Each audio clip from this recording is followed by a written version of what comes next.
नमस्कार दोस्तों, आपका स्वागत है आपके चैनल हिंदुस्तानी कृषक में। आज की वीडियो में हम बात करने वाले हैं गेहूं की फसल के बारे में, क्योंकि कुछ किसान भाइयों की गेहूं की फसल गबोट अवस्था में आ गई है। तो उन किसान भाइयों ने कमेंट किया था कि गेहूं की गबोट अवस्था में कौन सा स्प्रे सबसे बेस्ट रहता है। तो किसान भाइयों, जिन किसान भाइयों की गेहूं की फसल गबोट अवस्था में है, आज हम उन किसान भाइयों के लिए एक बेस्ट स्प्रे बताने वाले हैं। किसान भाइयों, हम जो स्प्रे बताने वाले हैं, यदि आप इस स्प्रे का इस्तेमाल करते हैं तो आपकी गेहूं की फसल में जो बालियां निकल रही हैं, उन बालियों की साइज लंबी तथा बालियों में दानों का भराव अच्छा होगा और दाने चमकदार व वजनदार भी होंगे। तो किसान भाइयों, यदि हम इन सभी बातों का ध्यान रखते हैं तो हमारे उत्पादन में वृद्धि होगी। तो चलिए दोस्तों, वीडियो शुरू करते हैं। लेकिन उससे पहले यदि आपने चैनल को सब्सक्राइब नहीं किया है तो चैनल को सब्सक्राइब कर लीजिए। किसान भाइयों, ये हमारी गेहूं की फसल में लास्ट स्प्रे होने वाला है, इसलिए इसमें एक कीटनाशक, एक फंगिसाइड तथा एक टॉनिक, जिसमें नाइट्रोजन, फास्फोरस, मैग्नीशियम, सल्फर एवं अन्य माइक्रो न्यूट्रिएंट्स देखने को मिलेंगे।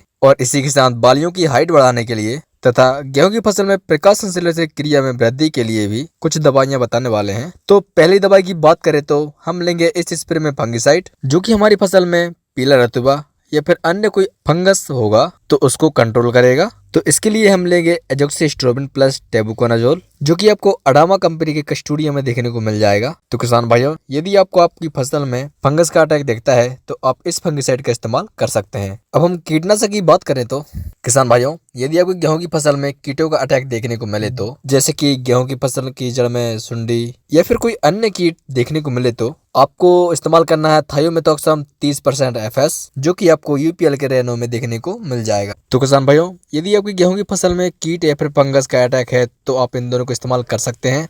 यदि नहीं है तो आप इनको स्प्रे के समय ना लें। दोस्तों, अब हम बात कर लेते हैं टॉनिक के बारे में, जिससे हमारे गेहूं की फसल की बालियां लंबी तथा बालियों के दाने वजनदार तथा चमकदार हों। तो किसान भाइयों, गेहूं अगर गबोट अवस्था में हो तो उसे phosphorus, potash, sulphur, magnesium, calcium तथा अन्य माइक्रो न्यूट्रिएंट्स की आवश्यकता होती है। तो इसके लिए हम ऐसा टॉनिक लेंगे जिसमें इन सभी तत्वों का मिश्रण हो। तो ये सभी तत्व आपको रिच बीटा फ्लोरा में देखने को मिल जाएंगे। तो किसान भाइयों, इसके द्वारा आप phosphorus, magnesium, calcium, nitrogen, potassium एवं अन्य माइक्रो न्यूट्रिएंट्स की पूर्ति कर सकते हैं। तथा इसी के साथ में हम लेंगे NPK 0/34, जिसमें किसान भाइयों 0% नाइट्रोजन, 52% फास्फोरस तथा 34% पोटास देखने को मिलता है, जिससे हमारी गेहूं की फसल में जो बालियां निकलती हैं उनको फास्फोरस व पोटास की पूर्ति कराता है, जिससे दाने वजनदार व चमकदार होते हैं। और किसान भाइयों, इसी के साथ आपको लेना है 20% वाला बोरोन, जिसकी मात्रा की बात करें तो 100 ग्राम प्रति एकड़। किसान मित्रों,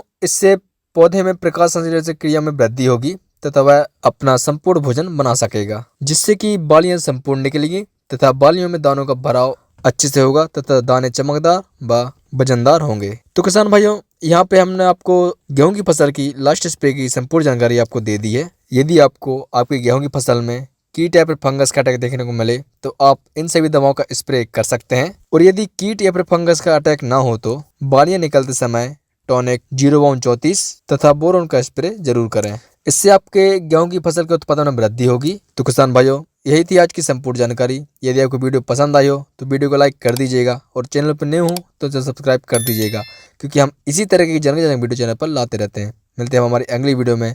जब तक के लिए जय जवान, जय किसान।